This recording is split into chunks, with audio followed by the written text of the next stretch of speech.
My co-founder of 20 years told me to sit this one out from our launch party because I'd kill the vibe after my loss. That was 2 years ago. Last month, he showed up at my door, shaking. It happened in early spring. I remember the exact day because the cherry blossoms outside our apartment window were just beginning to bloom, those soft pink petals floating down onto the sidewalk like some cruel reminder that life keeps going even when yours feels like it stopped. My name is Jordan. I'm 36 years old. I live in Silver Lake, Los Angeles. And just a few weeks before the launch that was supposed to define my career, my wife and I lost our son. We were 7.5 months in. It wasn't supposed to happen that late. Everything had been normal until it wasn't. The hospital was a blur of fluorescent lights, soft apologies, and sounds I'll never forget. My wife, Erin, lay there with hollow eyes while I tried to be strong and failed miserably. We held him anyway. We named him Eli. 2 days later, I got a text from Miles, my childhood best friend and the guy I'd built a whole damn company with. Hey man, been thinking, maybe sit out the launch party Friday? Just for the optics. Mood-wise. That was it. At first, I thought it had to be a joke. Miles and I had been through everything together, garage coding sessions in high school, late nights building our first product, surviving 3 near bankruptcies and a brutal seed round. We used to sleep on my couch together during our first accelerator stint in Santa Monica. I called him immediately. He picked up after the 3rd ring. Miles. I said. Hey, man, I'm okay. I mean, not okay, obviously, but if you're worried about Friday, I swear I can just stay in the back. I don't want to mess anything up. There was a pause. Then, in a voice that sounded like he was reading from a cue card, he said, yeah, no, totally. Of course. Just, it's been a long road. Let's circle up soon. Sure, I replied, though my throat was already closing. Cool, he muttered. Take care, bro. Then he hung up.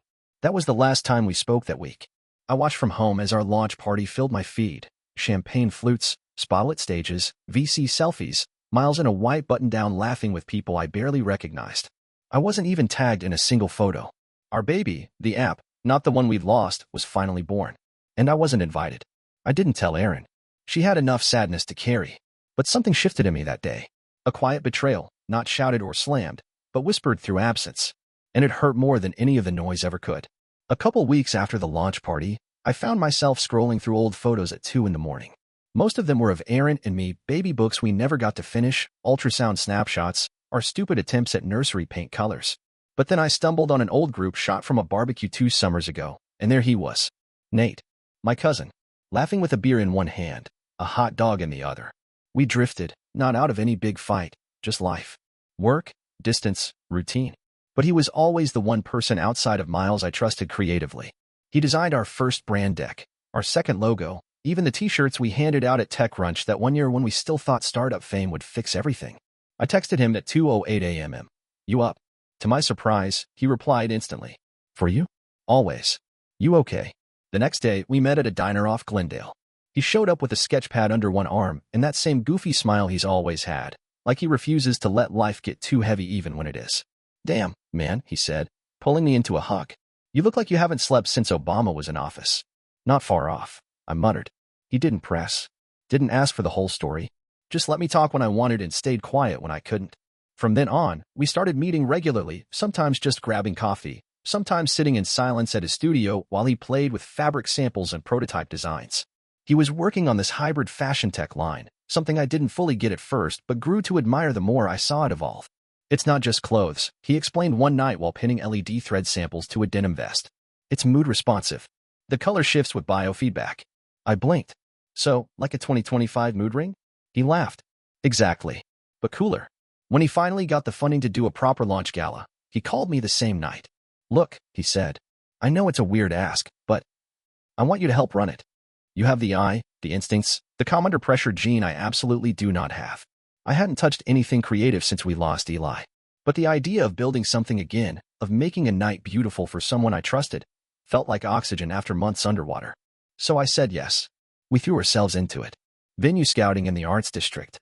Tastings with caterers. Mood boards with custom lighting rigs. I designed the guest flow, scheduled the AV transitions, even helped Nate pick his damn outfit. It was the first time in months I felt like I belonged somewhere again. Like maybe there was still purpose buried under all the loss. And when Nate clapped a hand on my shoulder one night and said, man, I don't know how I'd be pulling this off without you, I smiled and believed him. I didn't realize how much I needed that feeling, that reminder that I still had value. That maybe, Just maybe, I was starting to come back to life. 2 weeks before the gala, I got the call. It was a Tuesday afternoon. Aaron and I had just gotten home from the doctor's office. The test was early, but we knew the signs. We knew what it meant when the bleeding didn't stop. When the nurse looked down and said, "Let me go get the doctor." This one hadn't made it past the first trimester. Still, it felt like a brick to the chest. Like getting kicked while you're still lying on the floor from the last hit. I waited until later that night to call Nate. He answered on the second ring, voice upbeat. "Yo, Jordan. Just got the final lighting schematic. It's gonna look sick, man." I almost didn't say it. I almost pretended I was just calling to double-check the RSVP list or the valet service or whatever excuse would keep the truth away. But I didn't. "Hey. I started. Can we pause the logistics stuff for a sec?" He went quiet. "Yeah, of course. What's up?" I swallowed. My throat burned. "We lost the pregnancy." Silence. A full second. "Maybe two." "Damn," he said. Just that one word. Not soft. Not sharp. Just empty. Then, "That really sucks." He didn't ask if Aaron was okay. He didn't ask if I was okay. He just said, "Anyway, don't even worry about the gala. I've got it covered." It was like déjà vu, a bad rerun of the conversation I'd had with Miles just months earlier. That same shift in tone. That same subtle edge, like my pain was a scheduling conflict. "I'm still good to help," I said quickly. "It might even be better for me to stay busy." "MHM," he replied. That non-committal, checked-out murmur. "Yeah, sure. Totally." And then he hung up. I sat there staring at the phone for a long time, trying to tell myself he was just in shock, or distracted, or trying not to say the wrong thing. But deep down, I already knew what was coming. The next afternoon, there was a knock at the door. When I opened it, Nate stood there holding a ridiculous basket wrapped in cellophane, chocolate, candles, teas, some weird organic stuffed animal that looked like it came from a yoga retreat. He handed it to me like it was a bomb he didn't want to detonate. "Hey," he said, shifting awkwardly. "Just wanted to drop this off. Also," he cleared his throat. "So my PR advisor's been going over the guest list, and she thinks it might be best if you maybe didn't come." I stared at him. "Didn't come to what?" "The gala," he said quickly. "Just for vibes. It's a delicate crowd. Fashion, influencers, you know how it is." "No, I don't," I replied, forcing my voice to stay level. "I mean, you're still totally a part of it. And we'll talk after." "Just, yeah." He gave me a stiff half nod, then turned and left. And just like that, I was erased again. From something I'd helped build. By someone I thought was family. All I could do was close the door and set the basket on the counter. It rattled like it was laughing at me. The night of the gala, I didn't even try to pretend I wasn't checking social media. I told Erin I was going to bed early. She didn't press. She just kissed me on the forehead and pulled the bedroom door shut behind her. I lay there in the dark, phone glowing in my hand, thumb scrolling. The post started trickling in around 7 p.m. Blurry red carpet shots, Nate posing under the custom LED wall I'd helped design, models and fitted techwear, cocktails named after fiber blends. And the captions. "Such a flawless night. Major props to Jordan, Nate's cousin, for putting this together." No, that's not what they said. What they actually said was, "Huge thanks to Olivia for coordinating this masterpiece. Can't believe Nate's manager pulled this off so effortlessly. An unforgettable night. Incredible job, Liv." Olivia, the business manager. The one who missed half the planning calls. The one who showed up late to every site visit. She was front and center in every thank you, every tagged photo, every burst of digital applause. I wasn't mentioned once. Not a photo. Not a shout-out. Not even a vague, "Thanks to everyone who helped." Just gone. Like I'd never been part of it at all. I sat there staring at the screen until my eyes burned. Then I opened our shared Google Drive and checked the folders. My layouts, my run-of-show docs, the vendor quotes I'd negotiated, the lighting grid I built from scratch. Still there. Still named Jordan Draft. Still mine. But to the world, I was invisible. The next morning, I got the text. "Nate, hey man, thanks for everything. Send over your receipts for reimbursement when you get a sec." That was it. No call. No voice note. Just a dry, transactional message like I'd been his assistant. Like we hadn't spent the last 2 months working shoulder to shoulder. I didn't reply. I just turned my phone off, closed the laptop, and sat on the couch staring at nothing. The worst part wasn't the money. It wasn't even the credit. It was the realization that for the second time in less than a year, someone I trusted had quietly pushed me out the door the second I became inconvenient. First Miles. Now Nate. 2 people I would have taken bullets for. And now? All I had left was a folder full of receipts and a sadness so constant it barely registered anymore. I wasn't even angry. Not really. I was just tired. Tired of building things with people who didn't want to be seen building with me. It had been almost 4 months since the gala. I hadn't spoken to Nate since that text about the receipts, which I never sent. Aaron kept gently nudging me to see someone, to maybe talk to a grief counselor, but I couldn't do it. I didn't want to sit in another room and explain how people had slowly peeled away from me like I was made of something contagious. I was managing, sort of, keeping to myself, doing little freelance projects, cooking more than I used to, walking aimlessly through neighborhoods I didn't belong in, just trying to stay upright. Then, out of nowhere, I got a call from Caleb. I hadn't talked to him in years. He was Miles' younger brother, 4 years below us in school, always tagging along during our early startup days, the quiet kid with the quick wit and even quicker temper. He'd grown up, started his own family, moved to Pasadena, and built a reputation as a sharp, no-bullshit marketing consultant. I picked up on the second ring. Caleb. Hey man, he said. You got a second? Yeah, sure. What's up? There was a pause, then a small laugh. This is gonna sound weird, but I wanted to ask if you'd be my daughter's godfather. I blinked. Wait, seriously? Yeah, he said. Her name's Riley. She's 3 weeks old. I rubbed my temple. Caleb, I haven't even seen you since. Since Miles iced you out of your own company? Yeah, I remember. That stopped me. He cleared his throat. Look, I know our families don't talk much, and I know you probably think this is some kind of ambush, but it's not. I just wanted to ask because, honestly, you're the only one who ever showed up, even when it sucked. I didn't know what to say. I just sat there, stunned. I saw how you handled things with Miles, Caleb continued. How you never said a word, even when he basically cut you out of everything. And then I saw how Nate did you too. And you still didn't burn it all down. That kind of restraint? I respect the hell out of that. I don't know if it was restraint, I muttered. Might have just been exhaustion. He laughed softly.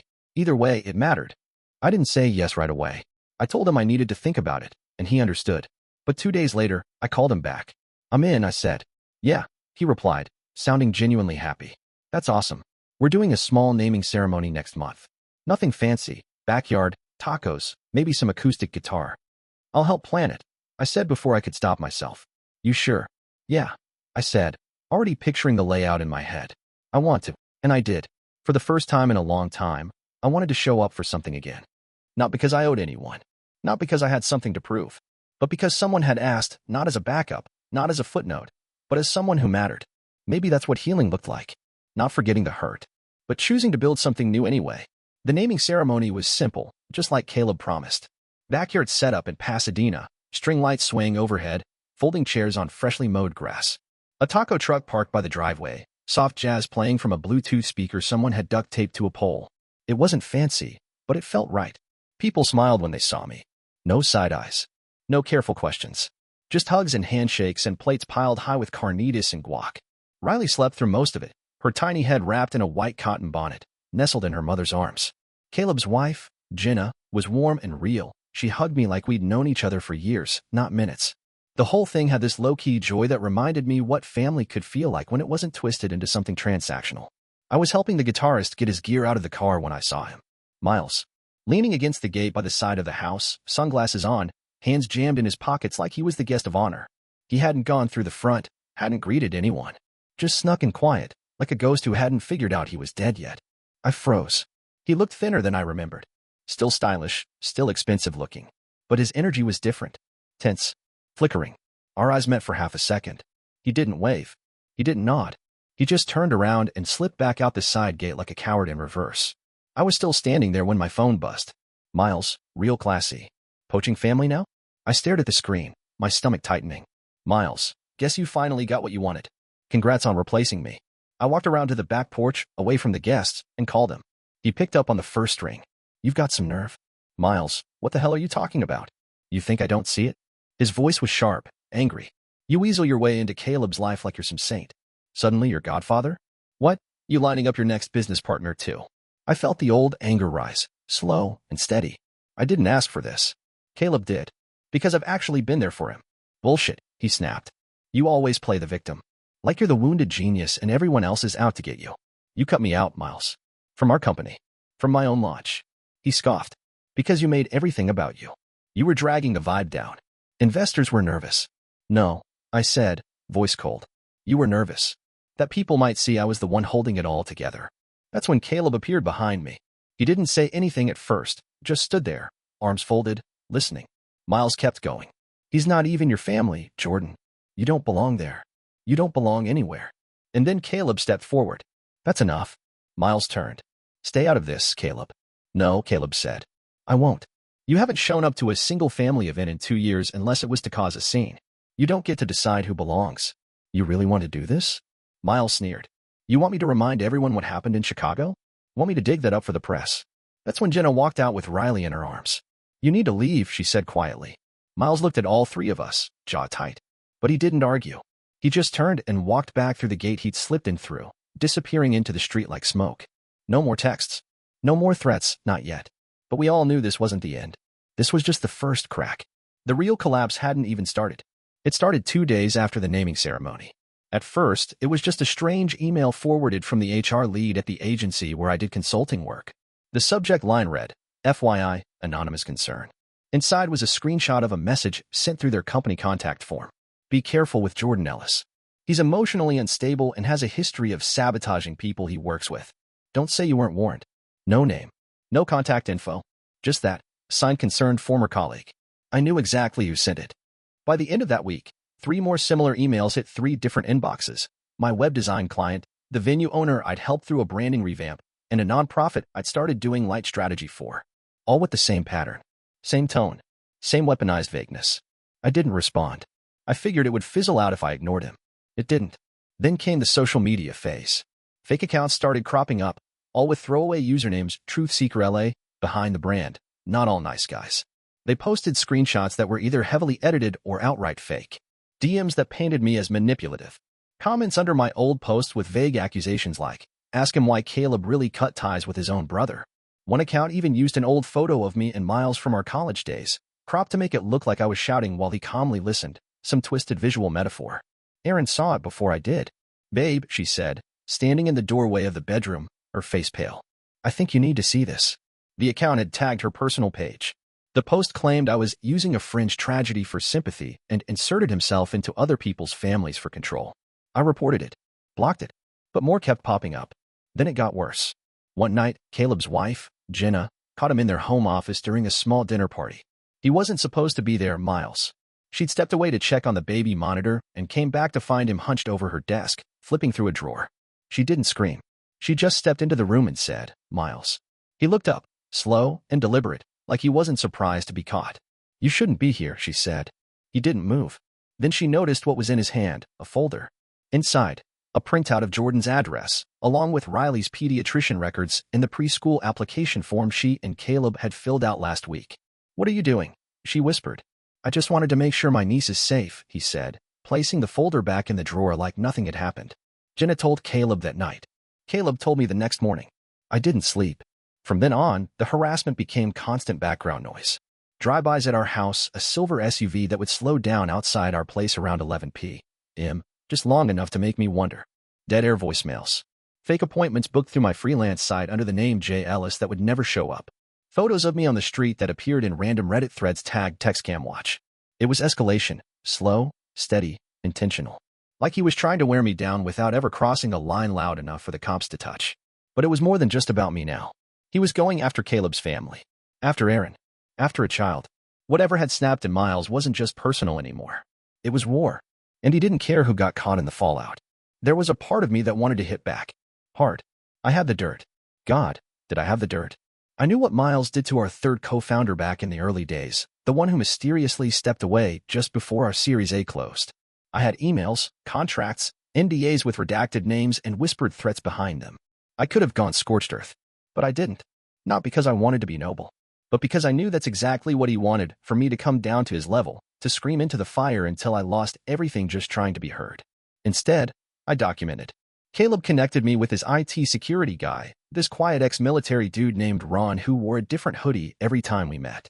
He set me up with digital surveillance tools, automated backups, fake decoy sites to track IPs, and a secure offline folder labeled, if things go south.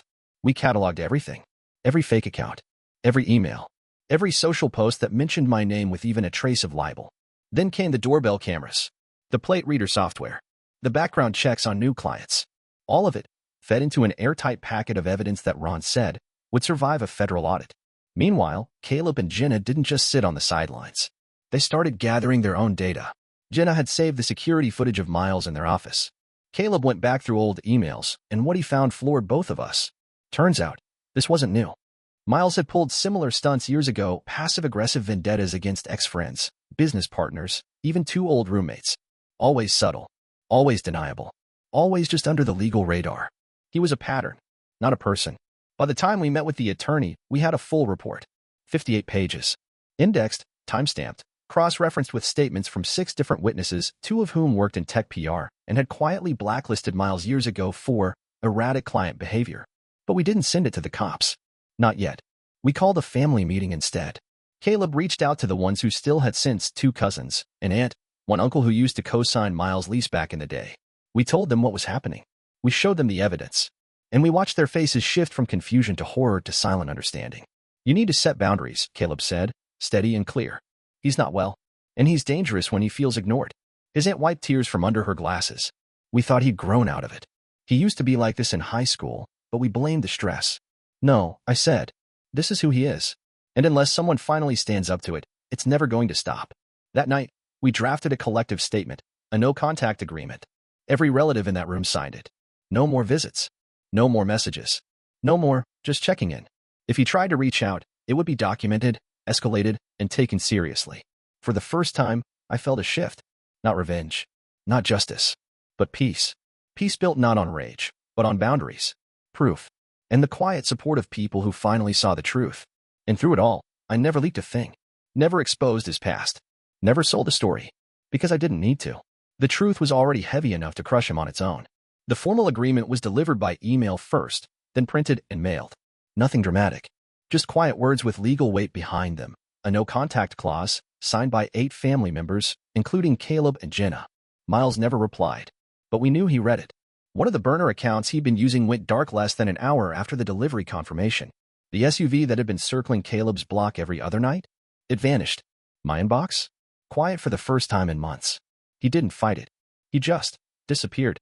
And then, like the second shoe finally dropping, his wife left him. Jenna heard it from a mutual friend. Miles' wife had moved out the week after the letter arrived. She filed a formal separation citing emotional instability, harassment of extended family, and inappropriate use of family data. No big announcements. No, please respect our privacy. Just a paper trail, cold and final. Caleb texted me when he heard. Caleb, she finally saw it too. I didn't respond right away. I sat there, staring at that line. Finally saw it too. Funny how much you can hide in plain sight when people want to believe you're the smart one. The charming one. The misunderstood genius. Now there was no one left to run interference for him. No business. No spouse. No brother. Just consequences. The silence after was different.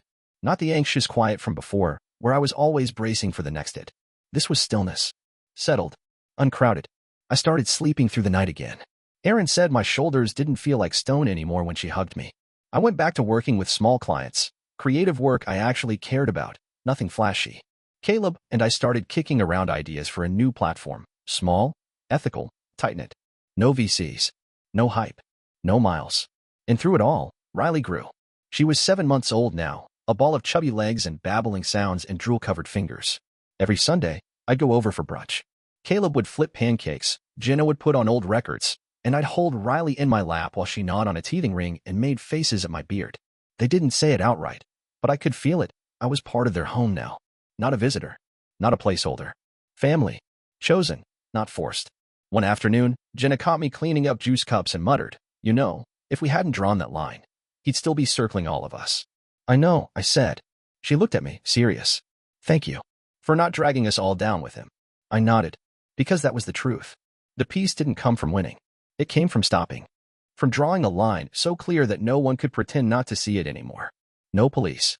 No court. Just boundaries, finally enforced. And with them, the silence finally felt like freedom. 6 months later, I stood at the front of a small community chapel in Pasadena, holding Riley in my arms while the sunlight poured through the stained glass windows. She was in a soft white dress, gripping my shirt collar with one sticky hand and babbling nonsense that made everyone laugh when the room got too quiet. Caleb stood beside me, calm but proud. Jenna wiped at her eyes every 10 minutes, pretending she wasn't crying. Erin sat in the second row, smiling at me the way she hadn't in a long time, not the kind of smile that says, "I'm sorry you're hurting," but the kind that says, "You made it." The pastor said a few words about guardianship and community, about what it means to be chosen, not by blood, but by heart. I tuned most of it out. Not because I didn't care, but because Riley had suddenly decided my nose was fascinating and kept trying to smush it with her palm. I let her. When it was time, I stepped forward and made the promise. I will love her, protect her, and show up, every single time. Simple. No theatrics. No flourishes. Just truth. When the service ended, we moved outside for the reception. Tables under oak trees, folding chairs on crunchy yellow grass, mismatched tablecloths and finger foods. Nothing curated. Nothing rehearsed. But everyone there meant it. They weren't networking. They weren't performing. They just came to be there. I was pouring lemonade into tiny paper cups when I caught myself smiling. Not that careful, guarded smile I used to practice before events, the one I used when I wasn't sure who was in the room or which version of myself I was supposed to be. This smile was different. It was unguarded. Real. Erin walked over and handed me a napkin. You're dripping lemonade on your shoe, Godfather. I looked down. Classic me. She laughed and leaned her head on my shoulder for a second, watching the kids chase each other through the grass. You okay? I nodded. Yeah, I think I finally am. And I meant it. Miles wasn't here. Not because he was banned. Not because we had to force him out. But because, in the end, the people who mattered stopped making room for his poison. He lost his seat not by force, but by consequence. And I finally found mine. As Riley squealed in Caleb's arms and tried to grab a cupcake she absolutely wasn't allowed to eat yet, I looked around at the faces near me, people who had stayed, people who had chosen kindness over bloodlines. And I realized. Sometimes, family isn't the ones who knew you first. It's the ones who saw you breaking and didn't walk away.